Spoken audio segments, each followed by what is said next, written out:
준비 끝나면 신호 주세요. 네, 기자분들한테 잠깐 안내 드리면 제가 오늘 필리버스터 4번째 순서였는데요. 조금 전에 김상훈 의원님이 화장실 가시면서 끝까지 하겠다라고 하셔가지고 준비한 내용을 그냥 묻어두기는 좀 아쉬워서 이 민생회복지원금 특별조치법이 반드시 필요한 이유에 대해서 본회의 표결 전에 기자회견 형식으로 말씀을 드리고자 합니다.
네, 기본소득당 용혜인입니다. 이제 곧 기자회견 시작하도록 하겠습니다.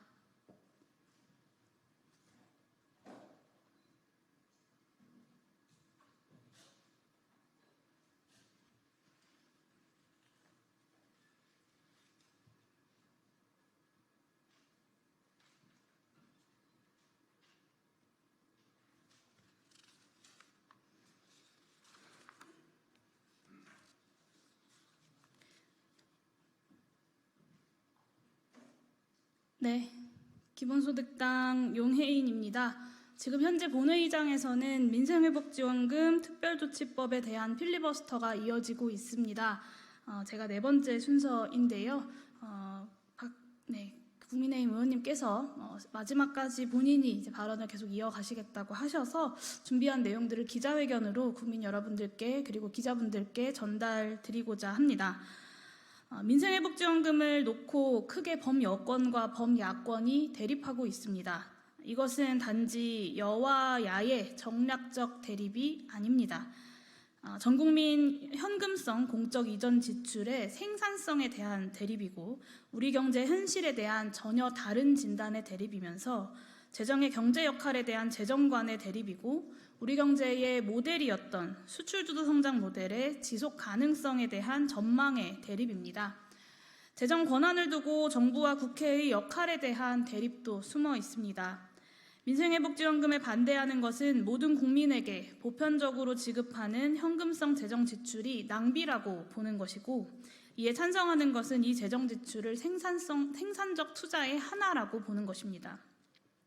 민생회복지원금에 반대하는 것은 재정의 경기 조절 기능, 나아가서 재정의 경제 역할 자체를 축소하고자 하는 것이고 찬성하는 것은 재정이 적극적인 경제적 역할을 감당해야 한다라는 입장에 서 있습니다.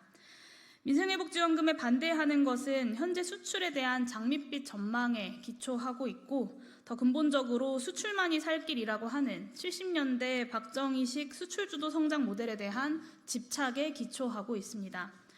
반대로 민생회복지원금에 찬성하는 것은 수출주도 성장 모델의 수명이 다했고 수출과 내수의 균형 발전이 필요하다라는 입장에 서 있습니다.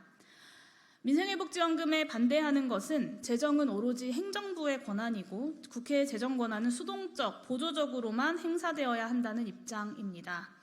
반대로 민생회복지원금 찬성 입장은 국회가 민생경제의 안녕과 국민의 복리를 위해 정부와 함께 재정권의 당당한 한 축을 담당해야 한다는 입장에 서 있습니다. 민생회복지원금에 대한 입장은 경제의 의미에 대해서도 상반된 관점을 극명하게 드러냅니다. 경제를 그 자체로 목적으로 보는 입장은 민생회복지원금을 반대합니다. 경제를 민생을 위한 수단으로 보는 입장은 민생회복지원금을 찬성합니다. 지금부터 왜 찬성하는지 이 찬성 발언의 근거들을 말씀드리겠습니다. 고용노동부 사업체 노동력 조사를 기준으로 우리나라의 실질임금은 2023년 355만 4천 원입니다. 2022년 359만 2천 원에서 감소한 것입니다. 2022년에도 2021년보다 실질임금이 감소했습니다. 문재인 정부 마지막 해라고 할 수 있는 2021년 기준으로 359만 9천 원까지 올랐던 실질임금이 윤석열 정부 들어서 2년 연속 줄어든 것인데, 정부 공개 통계로 보면 2011년 이후 실질임금이 줄어든 해는 없었습니다. 코로나19 시기에도 실질임금은 상승했습니다. 그리고 올해 1분기 실질임금도 전년 대비 1.7% 감소해서 이대로라면 3년 연속 실질임금이 감소하게 될 것입니다. 아마 단군 이래 최초의 사태일 것입니다. 제가 민생회복지원금 관련돼서 실질임금에 대한 말씀을 드리는 이유가 있습니다. 정부 여당은 소상공인에게 직접 지원하는 것만이 가장 좋은 대안인 것처럼 이야기하는데, 민생회복지원금은 소상공인만을 겨냥한 정책이 아닙니다. 2년 연속 실질소득 감소라는 고통을 겪는 노동자, 그리고 가게 전체의 고통을 조금이라도 완화하자는 정책입니다. 그리고 바로 그렇게 했을 때만이 노동자 실질임금 감소와 가계 소비 여력 감소를 거쳐서 중소상공인들의 영업환경 악화로 이어지고 있는 현재의 경로를 바꿀 수 있습니다. 미봉책이라는 말은 내수경제 회복을 도모하는 민생회복지원금이 아니라 소상공인 직접 지원만 강조하고 있는 윤석열 정부 정책을 두고 해야 마땅한 말입니다. 행정안전부 자료에 따르면 자영업 폐업률은 2022년 8.8%에서 23년에는 10%로 올랐습니다. 자영업자 폐업률이 10%를 기록한 것은 2005년 이후에 처음 있는 일이라고 합니다. 자영업자들의 평균 영업기간은 최근 30년 기준으로 보면 5.5년이지만 최근 10년 기준으로 보면 3.3년으로 계속해서 존속기간이 줄고 있습니다. 국세청 통계 기준으로 자영업자 연간 폐업자 수는 2019년 85만 명에서 2023년 91만 명으로 늘었습니다. 국민의힘 소속 오세훈 서울시장이 시정을 맡고 있는 서울이 자영업 폐업률 12.4%로 가장 심각합니다. 자영업 폐업률의 절반 가까이는 당연하게도 사업 부진으로 인한 것입니다. 그 결과가 역대 최고치에 이른 자영업자 대출 연체율입니다. 2024년 3월 말에 1분기 현재 자영업자 대출 연체액은 10조 8천억에 이르고 연체율은 1.66%에 달합니다. 윤석열 정부 임기가 시작하기 직전이었던 22년 1분기 2조 9천억에서 2년 만에 4배 가까이가 늘어났고, 연체율도 같은 시기 0.49%에서 3배 넘게 상승했습니다. 식당이 밀집한 번화가를 가보면 자영업자들이 얼마나 힘든지는 그냥 알 수 있습니다. 한참 손님들이 북적거릴 시간인데도 테이블이 비어 있는데요. 대출을 대출로 막고 대출 상환 기간을 소폭 연장해주는 정책으로 자영업자들이 지금의 어려움을 타개할 수 있다는 것이 윤석열 정부가 지난 2년 동안 머리를 쥐어짜서 내놓은 정책이었습니다. 포퓰리즘적인 현금 나눠주기식이 아니라 도움이 절실한 소상공인에게 맞춤형으로 충분한 지원을 펼치겠다고 큰 소리치며 약속했던 25조 원은 실제 재정 투입 규모는 5조 원에 불과하다라는 기획재정부의 실토로 대국민 사기였던 것이 드러났습니다. 이 정도 경제 상황이라고 한다면 야당이 올해 초부터 주장해왔던 민생회복지원금을 무조건 비난하고 반대할 것이 아니라 국민 앞에 윤석열 대통령이 직접 나서서 정부의 경제 정책이 그리고 소상공인 정책이 실패했음을 실토하고 직접 사과해야 합니다. 민생경제 어려움만이 민생회복지원금이 필요한 이유는 아닙니다. 이제 앞으로 대한민국이 어떤 경제체제를 지향해야 하느냐, 이미 늦었지만 더 이상 미룰 수 없는 선택의 순간에 서 있다고 단언합니다. 박정희 개발독재 이래에 지금까지 한국 경제의 모델이었던 수출주도 성장 모델, 그리고 수출 대기업의 국가 자원의 절대량을 쏟아붓고 수출 성장에 따른 낙수 효과에 국민의 소득과 후생을 전적으로 의존하는 그런 낡은 모델을 다 같이 유지하다가 다 같이 망할 것이냐, 아니면 새로운 수출 내수 균형 경제를 지향하느냐, 이것을 선택해야 되는 순간에 우리가 놓여 있는 것입니다. 민생회복지원금은 추세적으로 비중이 축소되고 있고 갈수록 불확실성이 증가하고 있는 수출에 우리 경제의 성장 전략을 몰빵하고 우리 국민의 복지와 후생을 올인하지는 않겠다는, 수출의 부진과 낙수효과 소멸에 따르는 문제를 내수경제의 활성화를 통해서 시정하고 보완하겠다는 의지의 표현입니다. 수출주도 성장 모델은 이미 오래전부터 한계와 위기에 봉착했습니다. 한국의 수출은 1990년부터 2007년까지 평균 12.9% 성장해 왔습니다. 하지만 이전부터 지난 22년까지 10년 동안 0.99%로 급락했습니다. 세계 교역량에 대한 한국 수출의 탄력성 자체도 과거의 3분의 1 수준으로 떨어졌습니다. 과거 세계의 수입 수요에 대한 한국의 수출 탄력성이 1.8이었지만 최근 10년 동안은 0.6이 되었습니다. 과거 세계 수입량이 1% 증가하면 한국의 수출량은 1.8% 증가했었는데 지금은 그 3분의 1 수준, 그러니까 세계 수입량이 1% 증가하면 한국의 수출량은 0.6%만 늘어난다는 것입니다. 한국산업연구원은 주력 수출 산업에서 해외 생산 본격화와 세계 교역의 구조 변화, 그리고 한국 경제의 성숙화를 이것의 주요 원인으로 추정합니다. 자유무역 세계화 국면에서 한국은 최대 수혜국이었지만 이제 그 시대가 저물었습니다. 산업연구원이 2차 세계화 시대의 종언으로 규정하는 자유무역 세계화 시대의 종말은 이제 미중 기술 패권 경쟁과 주요 경제권에서 보호무역 산업 전략의 부활, 미국 주도의 글로벌 공급망 재편이라는 모습으로 가시화되고 있습니다. 미국은 반도체, 전기차, 녹색 기술에서 미국 내 직접 투자와 원자재 부품, 완제품 조립까지 자국 내 조달을 우선시하는 정책들을 집중 시행하고 있습니다. 우리나라에도 잘 알려진 인플레이션 감축법과 칩스 앤 과학법이 그런 정책 전환의 표현입니다. 이에 따라서 한국의 반도체 업체들과 전기차 업체들은 미국으로의 생산기지 이전을 강요받고 있고 대중국 투자는 미국의 눈치를 보면서 삼가해야 하는 처지에 있습니다. 대중국 수출조차도 통제받는 처지에 이르렀습니다. 그런 와중에 2023년 지난해 한국의 대중국 무역 수지는 적자를 기록했습니다. 30여 년 전인 1992년 이후에 처음 있는 일입니다. 메모리 반도체 수출은 전년 대비 38%나 줄었고 중국으로부터 전기자동차 배터리 수입은 전년 대비 50%가 늘었습니다. 윤석열 정부는 이런 상황에 도대체 어떻게 대응하고 있습니까?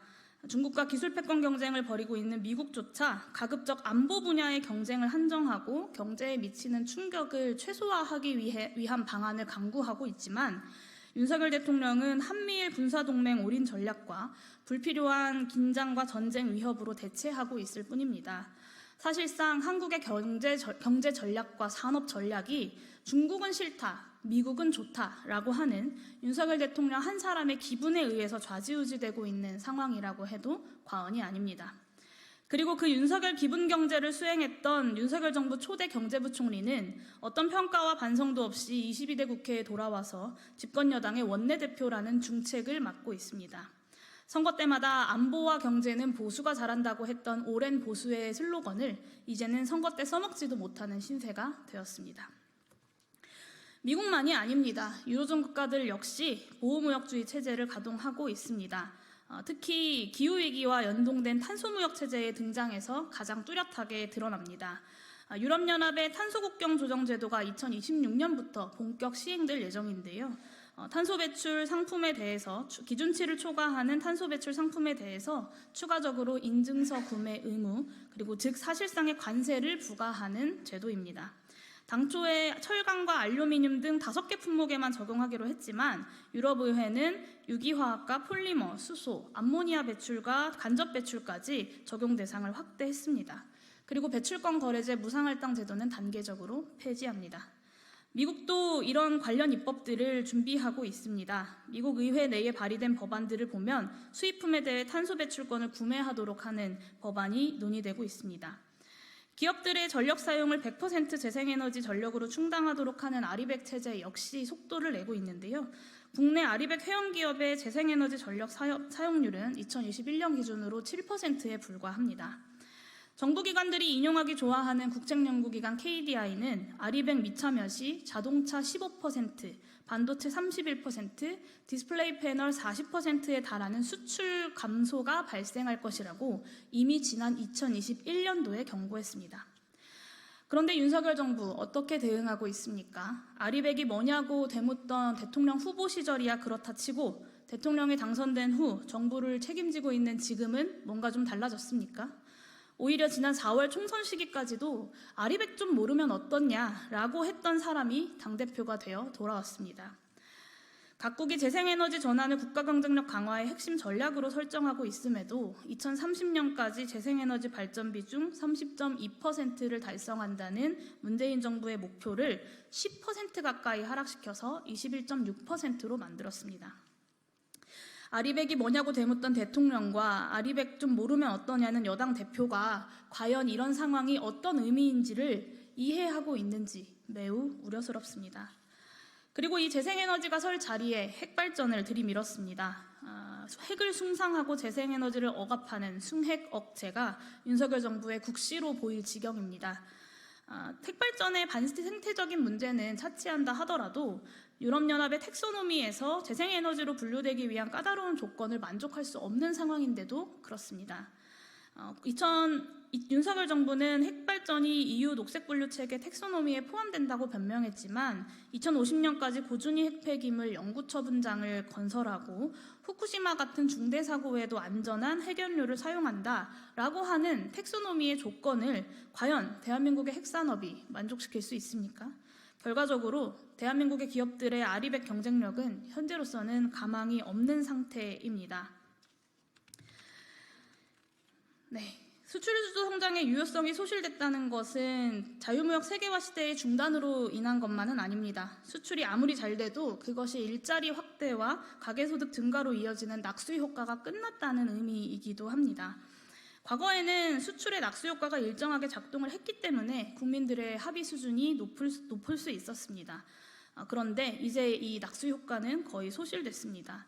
삼성전자가 아무리 반도체 수출을 잘하고 현대자동차가 아무리 자동차 수출을 많이 해도 취업을 늘리고 가계소득을 늘리는 정도는 현저하게 감소했습니다. 한국은행이 2024년 4월 발표한 2020년 기준산업연관표는 소비와 투자와 지출이라는 최종 수요가 부가가치를 얼마나 유발하는지 부가가치 유발 계수를 제공하고 있습니다. 이 자료를 보면요, 2020년 현재 부가가치 유발 계수가 가장 높은 최종 수요는 소비입니다. 소비의 부가가치 유발 계수는 0.867, 투자는 0.833, 수출은 0.680입니다.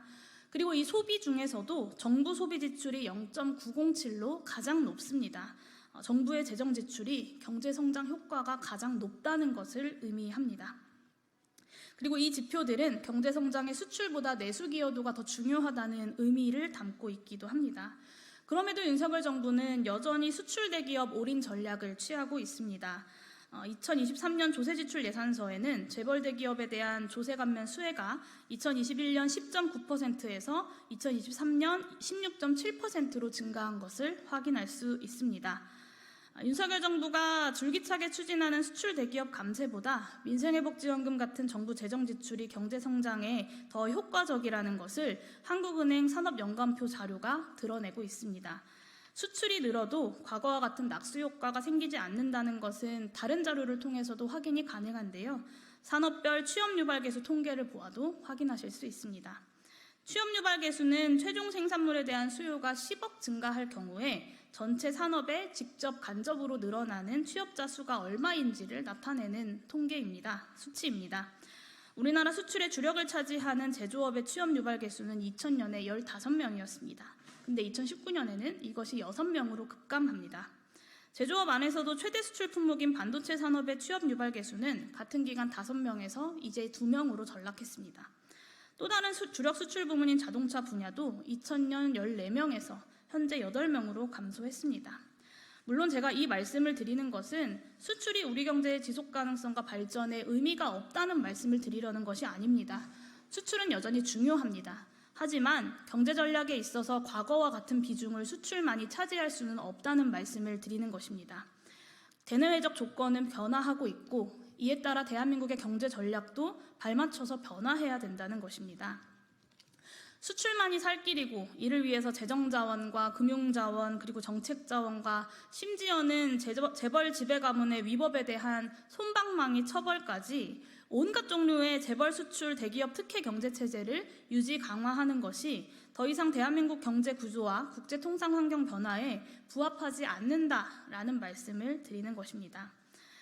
이런 민생회복지원금 같은 현금성 정부 지출이 경제발전에 무익한 포퓰리즘일 뿐이다 라는 대책 없고 무식한 마타도어에 더 이상 속지 말아야 한다는 말씀을 드립니다.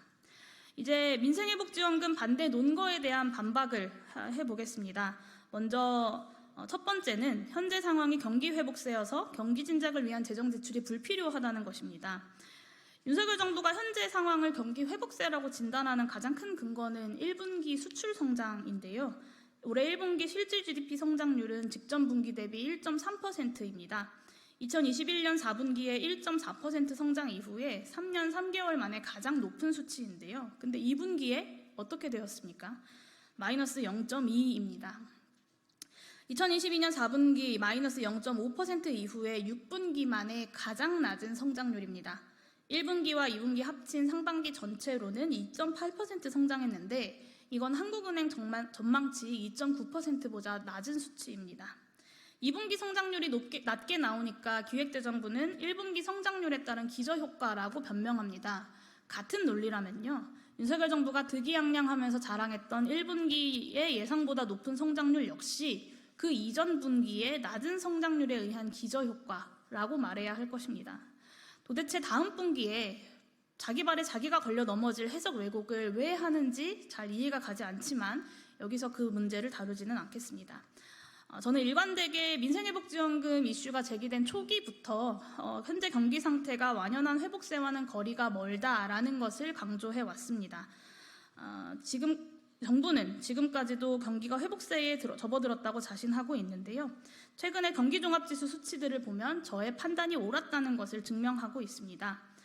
경기 상태가 아니라 하강과 상승이라고 하는 경기 전환점을 파악하는 데는 경기종합지수보다 순환변동치가 더 유용합니다. 선행지수 순환변동치는 선행지수에서 추세변동분을 제거한 지표로 앞으로의 경기 국면과 전환점의 단기 예측에 이용합니다. 동행지수 순환변동치는 경기 동행지수에서 추세변동분을 제거한 지표로 현재 경기 국면과 전환점 파악에 이용합니다. 올해 1월 선행지수 순환변동치는 100.3, 동행지수 순환변동치는 99.7로 출발했습니다. 2월에는 각각 100.5 그리고 99.9로 증가했습니다. 이걸 통해서 경기가 회복세에 접어들었다고 자신하는 건데요. 근데 이미 3월 들어서 선행지수 순환변동치는 100.4로 떨어지고 동행지수 순환변동치는 99.6으로 떨어졌습니다. 어제 7월 31일자로 한국은행이 발표를 했습니다. 동행지수 순환변동치가 3월부터 6월까지 4개월 연속 하락했다고 말입니다. 선행지수 순환변동치는 전월 대비 0.2포인트 상승했는데 이게 미래의 경기 회복세 전환을 의미하는지는 조금 더 지켜봐야 하는 상황입니다. 이 순환변동치는 그 절대 크기가 아니라 추세와 방향이 중요합니다. 동행지수 순환변동치가 가리키는 방향은 1월과 2월에 반짝 회복 기미를 보였던 그 경기가 하강 국면으로 전환됐다는 것을 뚜렷하게 가리키는 반면에 선행지수 순환변동치는 미래 경기 전망을 낙관하기엔 아직 어려운 상태입니다. 그리고 KDI의 7월자 경제 동향도 보겠습니다. 연초에 반짝 증가세를 보였던 전 산업 생산은 5월에 들어서 증가세가 줄었습니다. 소비 부문에서는 상품 소비와 서비스 소비 모두가 위축되었습니다. 설비 투자는 부진한 흐름을 지속했고 건설 투자도 감소폭이 확대됐습니다. 윤석열 정부가 22년, 23년 연속으로 그리고 올해도 제출한 세법 개정안에서도 대규모 대기업 부자 감세를 감행하는 근거가 무엇이었는지 기억하십니까? 감세하면 그만큼 투자가 늘어나고 투자가 늘면 일자리도 늘고 그러면 그만큼 소비가 늘어난다는 것이었습니다. 그런데 올해 상반기 소비 지출과 설비 투자, 건설 투자가 모조리 감소세입니다. 지역화폐 형태의 재난지원금이 소비 진작 효과가 없다는 국책연구기관 KDI의 보고서를 금과 옥조 마냥 인용하는 정부 여당은 본인들의 입장을 전면으로 반박하는 이런 자료들은 모르쇠로 일관합니다. 바로 그 KDI가 이렇게 말합니다. 수출 증가세에도 불구하고 내수 회복이 가시화되지 못하고 있다. 내수 회복이 충분하지 않다면 전체 경기의 회복도 충분하지 않을 것이다 라고 애둘러 말하고 있는 겁니다. 긴축을 표방하는 윤석열 정부, 도대체 경기 회복을 위해서 어떤 방식으로 내수를 진작하시겠습니까? 민생회복지원금 이외에 다른 대안이 있으십니까? 두 번째 반대로는 113조 원 규모의 재정 지출이 재정 적자를 키워서 국가 부채를 늘린다는 것입니다. 여기에 지금 세대에 좋자고 국가 부채를 높이면 미래 세대에게 부담을 전가하는 것이라는 국가 재정의 세대 간 정의론도 잊지 않고 덧붙입니다. 근데 과연 대한민국의 정부 재정이 위기인지 한번 살펴보겠습니다. IMF 재정점검 보고서는 각국이 제공한 재정 데이터를 가지고 국제 비교 가능한 재정 상태를 제공합니다. 대한민국 재정 상태를 비교하기에 가장 적합한 집단이 저는 G20으로 판단하기 때문에 G20 평균과 대한민국을 비교해 보겠습니다. IMF 2024년 4월 재정점검 보고서 2023년 일반정부 기준으로 G20 평균 총 재정 수지는 마이너스 6.6%입니다. 한국은 마이너스 1%입니다. 2022년에도 G20은 마이너스 3.9%, 한국은 마이너스 1.6%였습니다. 올해 전망치에서도 G20은 마이너스 5.2%, 한국은 0.6%입니다.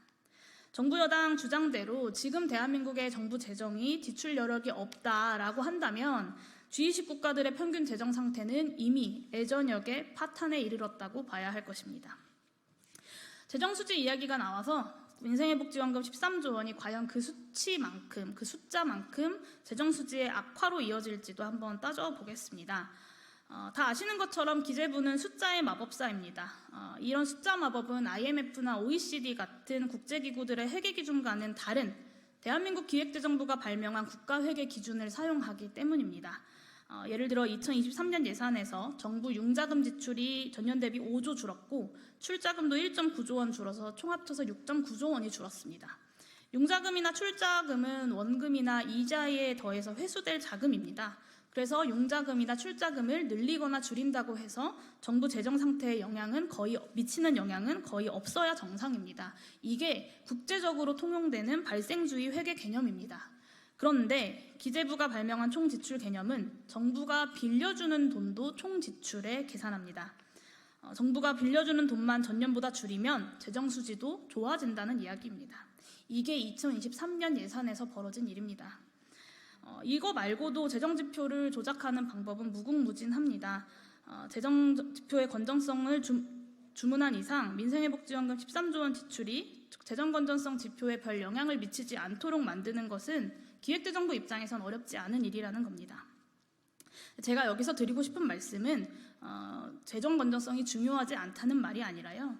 지금 13조 원 정도의 재정 지출이 정부 여당이 대외 신인도 운운하면서 그렇게 강조하는 재정 지표에는 실제로는 거의 영향을 미치지 않는다는 말씀을 드리려는 것입니다. 국가 부채율을 한번 보겠습니다. 2023년 G20 평균은 121.1, 한국은 55.2%입니다. 절반도 안 됩니다. 국제비교 국가부채율이 너무 양호하니까 기재부 관료들과 국민의힘이 고장난 레코드처럼 반복하는 말이 있습니다. 국가부채의 증가 속도가 너무 빠르다. 국가부채의 총량은 전혀 중요하지 않다는 점을 먼저 상기해야 하는데요. 경제가 일정한 지속성을 유지하는 한 국가부채의 총량은 당연히 늘 역대 최고치를 경신할 수밖에 없습니다. 그런 의미에서 국가부채의 증가 속도가 중요한 게 아니라 GDP 대비 국가부채, 그러니까 국가부채율의 증가 속도가 중요한 것입니다. 네, 기재부가 기본 데이터를 제공하는 IMF 재정점검 보고서는 국가부채율의 증가 속도가 정부 여당이 크게 걱정하는 척하는 것과는 사뭇 다르다는 것을 보여줍니다. 제가 이렇게 걱정하는 척한다라고 말씀드린 이유는 국가부채율을 그렇게 걱정한다면 정부 집계만으로도 5년간 누적으로 80조 원에 달하는 부자 감세를 그렇게 저돌적으로 밀어붙일 수 없다고 보기 때문입니다. 국민들을 오도하기 위해서 실제로는 걱정하지 않는 문제를 두고 일부러 걱정하는 척하고 있을 뿐입니다. 실제로 국가부채율은 2019년에서 2021년까지 9.2%포인트 증가했습니다. 코로나19 보건과 경제위기 극복을 위해서 이례적으로 높아진 건데요. 같은 기간 G20 국가들은 14포인트 증가했습니다. IMF 보고서는 대한민국 국가부채 증가 속도가 주요국들 대비해서 낮은 속도로 증가한다라고 보고합니다. 그러면 현재도 미래도 건전하다 못해서 우량하기까지 한 대한민국의 재정 상태 비결은 무엇이냐? 정부 재정 지출이 너무 작기 때문입니다. G20 국가들은 GDP 대비 41.4%를 재정으로 사용합니다. 대한민국은 GDP 대비 24.9%를 재정으로 사용합니다. 무려 15% 차이가 납니다. 이 차이가 가리키는 것은 국민의 복지 수준을 현재 수준에서 묶어두겠다는 것을 의미합니다. 윤석열 정부가 집권한 22년부터 24년까지 세법 개정안에서 밝힌 조세 지출을 누적법으로 계산하면 5년간 감세 규모가 81조 원입니다. 재정의 추가 지출 요인들이 고령화 초저출생 대응, 지역소멸 대응, 디지털 전환과 재생에너지 대응 등 산재해 있는데 그 가운데 이루어지는 이 대규모 부자 감세가 무엇을 의미하겠습니까? 복지 수준의 유지도 아니고 복지 수준의 후퇴를 감행하겠다고 하는 것입니다. 그래서 우리가 국회가 단호하게 부자 감세가 정의하는 강제하는 복지의 후퇴에 맞서서 국회가 단호하게 아니오라고, 그리고 우리나라가 그렇게 가서는 미래가 없다고 선언해야 합니다. 미래 세대에게 부담을 전가한다는 논리도 한번 보겠습니다. 민생회복지원금은 미래 세대 주역이 될 유아동과 어린이, 청년들까지 포함해서 모든 국민들에게 지급합니다. 아직 태어나지 않은 국민들을 가리키는 말로 미래 세대라는 말을 썼다고 해도 마찬가지입니다. 그 미래 세대를 태어나게 할 수 있는 현재 세대가 짓눌려 있는데 그 고통을 돌보지 않고 어떻게 미래 세대를 이야기할 수 있겠습니까? 0.7명대로 접어든 초저출생을 지켜본 후에도 재정 건전성 지표만 어루만지고 있다면 감히 미래 세대를 논할 수 없습니다. 민생회복지원금의 국가부채를 끌어와서 세대 간 정의론을 펼치는 경강부에는 현대 국가들의 경제 운용에 깊숙이 들어와 있는 재정승수 개념도 전혀 인정하지 않는 무지를 드러냅니다. 민생회복지원금은 사용기한을 정한 지역화폐 형태의 공적 이전입니다. 당연히 정부 투자가 재정승수 효과를 반감시킨다는 구축 효과도 발생하지 않습니다. 그리고 IMF조차도 경제 침체기에는 감세보다 정부 재정 지출이 경기 부양에 훨씬 효과적이라고 분명히 말하고 있습니다. IMF조차도 재정 승수 개념을 수용하고 있는 것입니다. 네. 자, 빨리 끝내야 돼서 마음이 급해가지고. 네, 알아요.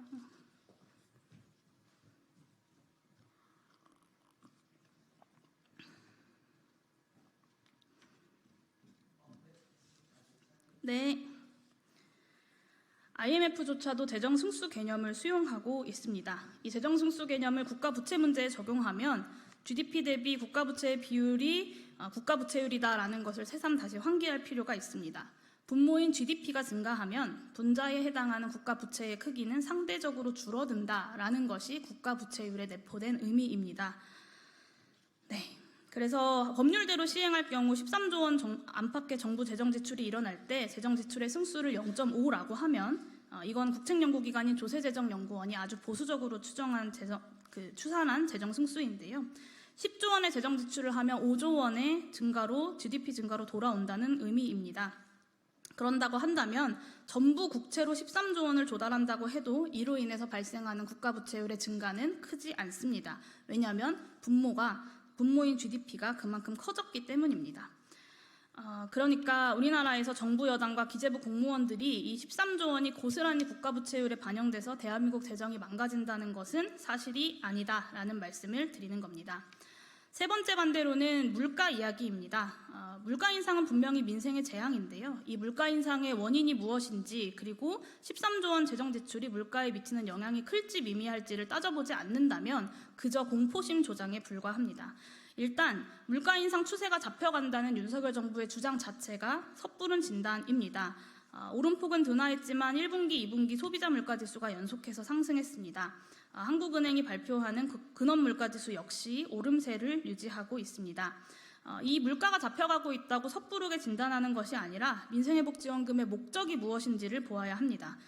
그리고 법률대로 시행할 경우 13조 원 규모의 재정 지출이 과연 물가 인상으로 이어질 것이냐도 들여다보아야 합니다.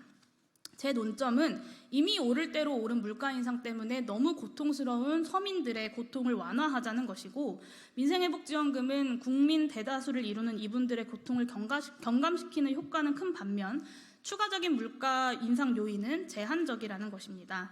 윤석열 정부는 스스로 재정 건전성을 위해서 재정 지출 최소화한다는 재정 운영 기조를 천명한 정부입니다. 윤석열 정부가 재정 지출을 축소했는데 소비자 물가는 2022년 5.1%, 2023년 3.6% 상승했습니다. 한국은행도 2021년 8월 0.5% 초저금리를 인상하기 시작해서 현재까지 3.5% 긴축통화 기조를 유지하고 있습니다. 그런데도 전례 없는 물가 인상이 일어난 것입니다. 결국 지금의 물가 인상은 러시아 우크라이나 전쟁 등으로 인한 국제유가의 인상, 그리고 국제물류비와 보험료 인상 등에 의한 수입 상품 가격의 인상, 그리고 윤석열 정부의 경제정책 실패에 기인하는 환율 폭등과 기후위기에 따른 농산물 가격 인상 등이 공급식 요인으로 작용해서 발생한 것입니다. 이 윤석열 정부의 경제 무능을 제외하면 재정 지출이나 통화 유동성 증가와는 무관하게 물가 인상이 이미 일어났다는 뜻입니다. 그리고 이 물가 인상 효과가 제한적일 거라는 주장은 다른 지표에 의해서도 확인할 수 있는데요. 자본과 노동 같은 생산 요소를 최대로 투입했을 때 달성 가능한 GDP를 잠재 GDP라고 합니다. 이 실질 GDP에서 잠재 GDP를 뺀 값을 GDP 갭이라고 하는데 IMF가 추산한 2024년 GDP 갭은 마이너스 0.5%로 13년 동안 마이너스 상태를 유지하고 있습니다. 말 그대로 GDP 갭이 마이너스인 상태는 디플레이션 갭이라고 부르는데요. 이 상태는 재정 지출에 의한 물가 상승 우려가 없다는 것을 의미합니다. 13조 원 안팎의 재정 지출 물가 인상 요인은 무시해도 될 정도다라는 것이고요. 민생회복지원금이 물가 인상을 시킨다라고 이야기하는 분들은 소비 진작 효과가 제한적일 것이라고 같이 동시에 주장을 하셨는데 이것도 한 입으로 두말하는 자기 모순입니다. 물가 인상을 유발한다는 주장은 수요 공급 법칙에 기초합니다. 그리고 물가 인상을 억제하기 위한 고금리 정책은 기본적으로 수요를 억제해서 가격을 떨어뜨리는 정책입니다. 임금을 떨어뜨리고 이자 비용을 높여서 소비를 줄이는 정책인데요. 다른 요인이 불변인데 소비가 줄면 당연히 가격은 떨어지기 마련입니다. 근데 이 KDI는 2020년 재난지원금의 소비 효과를 0.35 수준으로 분석했습니다. 1인당 지급액 25만 원 중에서 8만 원 정도만 추가적으로 소비하고 나머지는 저축이나 대출 상환, 주식 투자 같은 데 사용했다는 것입니다.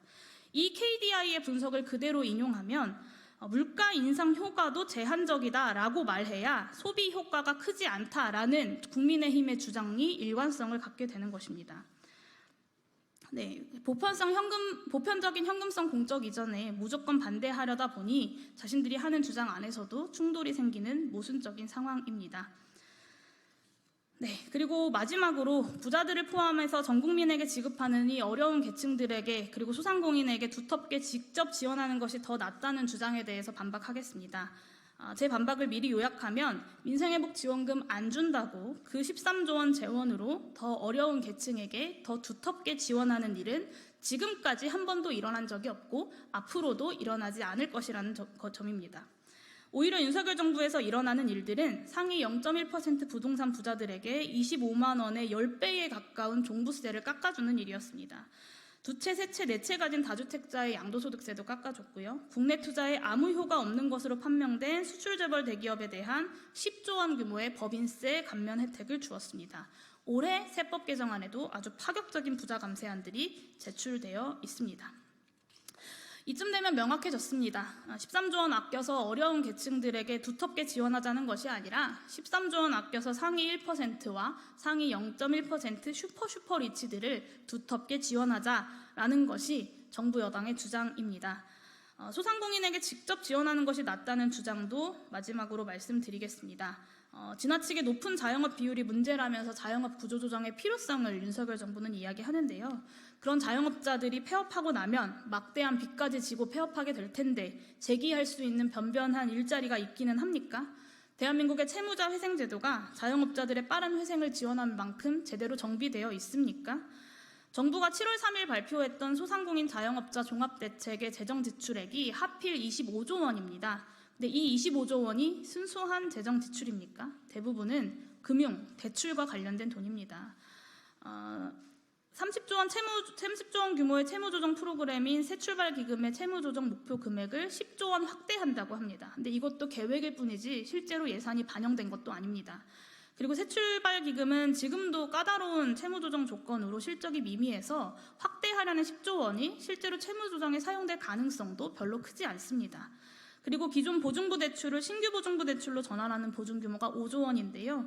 소상공인 대출의 상환기간을 연장하고 7% 이상의 고금리 대출이나 만기 연장 대출을 4.5% 중금리 대출로 전환하는 겁니다. 정리해보면 14조 원이 소상공인 정책자금과 보증부 대출 상환 연장 프로그램이고 10조 원이 소상공인 채무조정을 위한 기금 확대액입니다. 정부가 직접 재정을 지출하는 프로그램의 재정 소요액은 1조 원에 불과합니다. 25조라는 단어는 그냥 민생회복지원금 25만 원을 겨냥한 윤석열 대통령의 치졸한 말장난일 뿐입니다. 대통령이 7월 3일 25조 원을 얘기하자 기재부가 4일에 참고자료를 내서 금융지원과 새출발기금 확대를 포함한 전체 재정 투입 규모가 5조 원 수준이라고 실토했습니다. 둘 중에 하나인데요. 대통령이 경제부처랑 이야기하지도 않고 25조 원을 질러서 다음날 기재부가 황급히 해명 자료를 냈거나 경제부처는 제대로 설명했는데 대통령이 제대로 설명을 듣지도 않고 25만 원에 대비되는 25조 원에 꽂혀서 질렀거나 뭐가 됐든 간에 윤석열 정부의 경제 정책이 참 우려스러울 수밖에 없습니다. 네. 지금 위기 상황에서 대출 연장을 포함한 금융 지원이 불필요하다고 말씀드리진 않겠습니다. 하지만 그건 임시 방편일 뿐입니다. 만기 돌아오면 대출 연장 이야기 또 나올 수밖에 없습니다. 결국엔 가계 실질소득 감소로 인해서 발생하는 자영업자들의 영업 환경을 개선할 대책이 필요합니다. 한 번의 민생회복 지원금으로 당연히 턱없이 부족하고요. 한 번으로 부족하면 두 번, 두 번으로 부족하면 세 번도 지급해야 된다 말씀드렸습니다. 그것으로 정부 재정 파탄 안 납니다. 물가 인상 효과보다 가계의 실질소득 증가와 내수 진작, 경기 회복, 경제 성장 이런 효과가 훨씬 더 중요하고 경제적으로도 클 겁니다. 정부 재정권 편성을 침해하는 위헌이라는 주장은 길게 논하지 않겠습니다. 위헌 논란 피하고 싶으면 정부가 추경을 편성하면 됩니다. 그러면 위헌 논란 쉽게 종결될 수 있습니다. 네, 마지막으로 마무리 발언하겠습니다. 국민의힘 의원님들께 묻고 싶습니다. 오늘 점심 식사 얼마짜리 드셨습니까? 먹고 살기 힘든 국민들 25만 원 받은 걸로 소고기 한번 가족들과 즐겁게 사 먹는 게 그렇게 고가우십니까?